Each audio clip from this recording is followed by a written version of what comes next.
Kayo po ba mga bossing ko ay isa sa mga mananaya at kayo po ay napakarami ng tiket mga bossing ko ng inyong natayaan.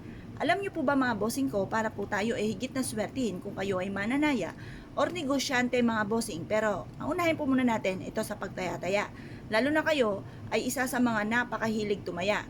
Pero masasabi ko lamang, kung ukol ay bubukol. Huwag niyong kakaririn mga bossing. At huwag niyong hayaan na ito na yung inaasahan ninyo mga bossing. Yung ba tipong hindi na kayo kumakayod at dito na ikaw nakapokus na ikaw lagi nananalangin na baka ikaw ay manalo. Huwag pong ganun. Gawin niyo lang po itong libangan mga bossing. Dahil once na kayo po ay nais na nais po ninyo na kayo po ay manalo, lalo pong hindi kayo nananalo. Kaya mas mainam, kalmado ka lamang mga bossing.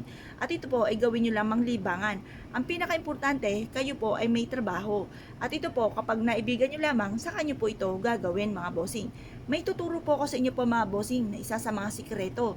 Upang sa ganon, kayo po higit na maka-attract ng swerte or kaya po ay makapanalo. Baka po sinasabi po ninyo, ako'y nanalo na. Ako po lagi nananalo mga bossing ko ng 5 numero na malaking tulong naman mga bossing upang sa ganon madagdagan ng aking puhunan. Pero sa totaling jackpot mga bossing ko, meron akong kakilala na isa sa mga talagang nakaukol sa kanya na naka-jackpot mga bossing. At ito po mga bossing ko, isa sa tao na napakahilig sa mga pampaswerte. At tunay namang siya ay sinuwerte.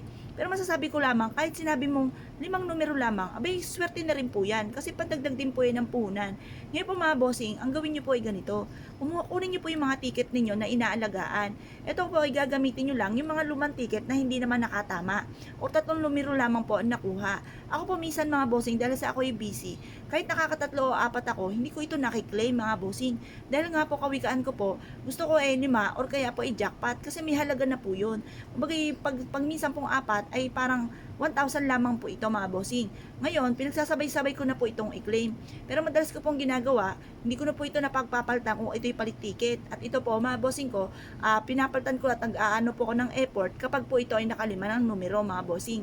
Yan pa mga bossing, tuturuan ko po kayo para kayo po ay laging makakalima. O kaya po kung talaga nakaukol sa inyo, ay kayo po ay makaka-jackpot. Subukan nyo po ito mga bossing. Kayo po ba mga bossing ko ay nakakita mga bossing ko ng isang butiki mga bossing kagaya po nito? Pero ito po ay replika lamang. Pero kung sakasakali po mga bossing ko na nakakita kayo ng butiki na lagi nilalapagan mga bossing ko, yung parte ng inyong tahanan na sahig, yun po ilagay nyo po doon yung inyo pong ticket mga bossing. Kasi once ito po ay nadikitan po ng butiki, di ba't ang butiki po ay napakatinding kumapit? Ito po mga bossing ko ay may mga pagkamalangkit din ng kanyang katawan. Ngayon pa mga bossing, pero huwag kayong pupugsa mga bossing ko ng butike kasi malas po yun. Ilagay nyo lang po sa parting yon kung saan laging dumidikit ang butike, doon nyo po siya ilalagay para kapitan kayo ng swerte. May hatid na swerte mga bossing ko ang butike. Sabi nga po kung machechempohan ninyo na nakita nyo na ang butike ay humalik sa lupa, ito daw po ay may taglay na swerte kapag nachempohan ninyo. Or kung nakita nyo daw po, ang buntot po nito ay 2 or 3, kayo daw po ay meron darating sa inyong buhay na hindi nyo inaasahan na maaaring ikakayaman ninyo. May swerteng hatid po siya mga bossing. Yan po mga bossing, sabi po nila, kapag kayo nagdadasal at tiktik ng tiktik ang butike, sinasang-ayunan ka ng ating butike at maaaring matupad kagad ang inyong kahilingan. Kung halimbawa na nagsasabi ka naman ng pangit at biglang tumiktik ang butike, ikaw ay magdasal at kontrahin nyo kagad na huwag maganap kung ano man po yung dinasal ninyong pangit o kung anong inisip nyong pangit or sinabi ninyong pangit. Ito po isa sa mga sikreto upang sa ganon, magtuloy-tuloy ang pasok ng swerte. Kung kayo po naniniwala at nais po itong gawin, asya mga bossing ko, huwag na po kayo magpatumpik-tumpik pa. Subukan nyo po ito dahil proven po ito na maswerte. Basta masasabi ko lamang, huwag nyo kakaririn ang pagtaya-taya. Huwag nyo gawin itong obligasyon. Kapag nagustuhan nyo lamang, saka nyo po siya gawin. At ito po mga bossing ko, kailangan may positibo kang pananaw sa buhay. Baka naman tumataya ka pero sa isipan nyo, baka kayo ay matalo. Huwag pong ganun mga bossing, huwag ka na munang tumaya kung ganun ang inyong nasa isipan.